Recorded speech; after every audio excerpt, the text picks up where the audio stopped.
Stacks of undiscovered Holocaust-era documents have been discovered in the walls of an apartment overlooking the Hungarian Parliament building and the iconic Danube River. For decades, thousands of pages of census papers of Jews were crammed behind a fake wall, until a German-Hungarian couple recently began to renovate the apartment they had acquired. What emerged from the cracks was more than 60 kilograms of census documents from 1944, listing Jewish inhabitants in 4 Budapest districts.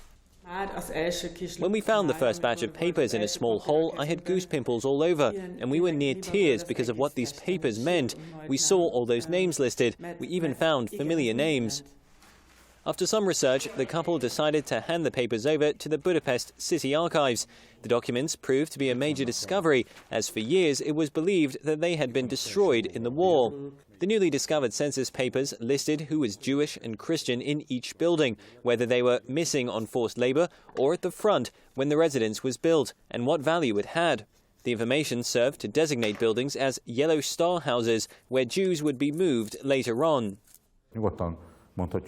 We can say that these show the population of Budapest in the last moment of peace for us.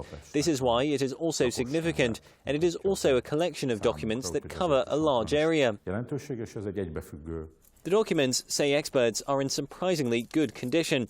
Archivist restorers have been cleaning the papers and mending cracks.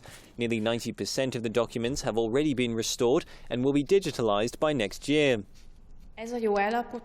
Documents in such good condition are very rare. I can say that this is indeed a very unique story, and these documents surfaced almost like a miracle.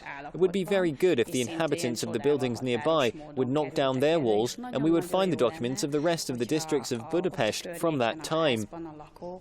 In Hungary, the Holocaust began years before the country came under direct German occupation in 1944. Under wartime leader Miklos Horthy, there were anti-Jewish pogroms, several reported instances of mass killing, and the deportation of thousands of Jews to labor camps. Occupying German forces then received willing help from Hungarian authorities in deporting 437,000 Jews within a few weeks in 1944. In total, about 500,000 Jews perished before the Budapest ghetto was liberated in 1945.